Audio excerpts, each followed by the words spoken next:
સુરતમાં મહિલા પીએસઆઈના નિવેદન ઉપર ગોપાલ ઇટાલિયાએ સવાલ ઉઠાવ્યા છે। સરકારી માણસોએ ક્યારેય સમાજને ઉપદેશ આપવો જોઈએ નહીં તેવું કહ્યું છે ગોપાલ ઇટાલિયાએ।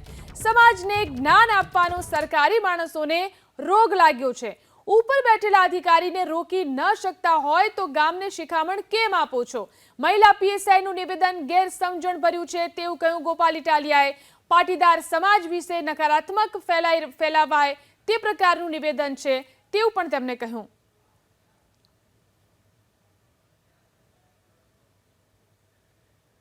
પણ પહેલી નજરે એ મહિલા પીએસઆઈનું નિવેદન એવું લાગે કે આ બહુ સાચી વાત છે, પણ એ નિવેદન ગેરસમજણ ભર્યું છે। પટેલ સમાજ વિશે નકારાત્મકતા ફેલાય એવું નિવેદન છે।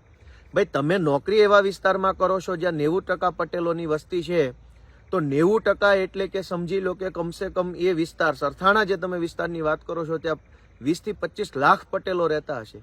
એ 25 લાખ પટેલોની વચ્ચેથી કોઈ 10 છોકરા દારૂ પીતા મળ્યા હોય ને પટેલના હોય તો એ સંભાવના છે। 25 લાખમાંથી 10 માણસો એવા હંમેશા મળવાના છે, તો એ 10 માણસોને તમે આખા પટેલ સમાજ સાથે ન જોડી શકો। તો પાટીદાર યુવાનોને લઈને જે મહિલા પીએસઆઈએ નિવેદન કર્યું છે તેને લઈને જયરામ પટેલે પણ પ્રતિક્રિયા આપી। ન માત્ર પાટીદાર સમાજ પરંતુ તમામ સમાજની અંદર દારૂનું દૂષણ વધ્યું છે કહ્યું જયરામ પટેલે।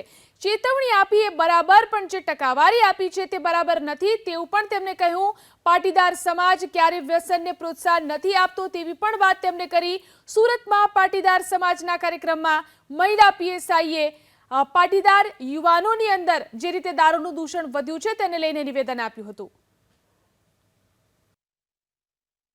સમાજમાં છે 1-2% વર્ગ એવો હોય, પણ એને જે કીધું છે 10માંથી 9 પાટીદારો પકડાય છે। વ્યસન એવું કાંઈ હોતું નથી। દરેક સમાજમાં નાના મોટું દૂષણ હોય।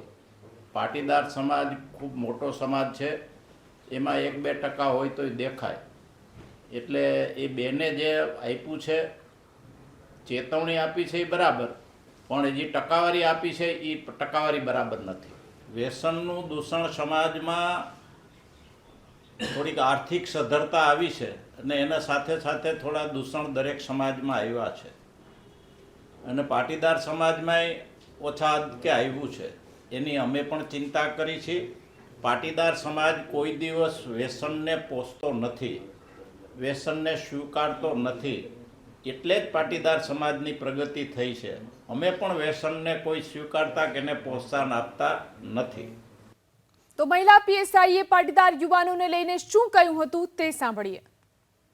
તમને સરથાણા પોલીસ સ્ટેશનની વાત કરું, સાંજે અમે લોકોનું કામ છે કે સૌથી વધારે નશાની હાલતમાં હોય એમના કેસ કરવા, એટલે અમે અમારા ટાર્ગેટ ઉપર નીકળતા હોય છે કે આટલા કેસ આજે કરવાના છે।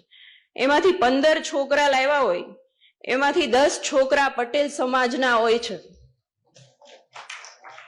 આ વસ્તુ વિચારવાની વાત છે। મને જોઈને બહુ દુઃખ થાય છે કે અને પછી તમે હાથ જોડો છો આવીને કે સાહેબ તમે તો પટેલ છો, તમે તો સમજો। મને કોઈક આવું કે ને એટલે મને વધારે ગુસ્સો આવે છે, અને હું એમ કહું છું એને કોઈ પણ ની ભલામણ આવે, કોઈ પણ ની ભલામણ આવે, પણ મારા પટેલ સમાજને તમારે છોડવાનો નથી। એક રાતની અંદર લોકઅપમાં રહેશે ને તો એને ખ્યાલ આવશે કે આ વસ્તુ ન કરાય। ખૂબ વિચારવાની વાત છે। મારે આ મતલબ અત્યારે સમાજના તમામ વ્યક્તિ બેઠા છે એટલે હું કહેવા માંગુ છું કે આ વસ્તુ વિચારવાની વાત છે। શું કામ આવું કરો છો? તમારી પાસે પૈસા છે તો સારી જગ્યાએ વાપરો ને।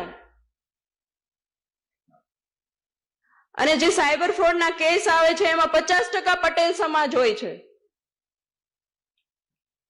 શું કામ આવડા રસ્તે ચડો છો? પટેલ સમાજે આટલી નામના મેળવી છે, આટલું આગળ વધ્યા છે, તો શું કામ આવી રીતે પતન તરફ જવાનું?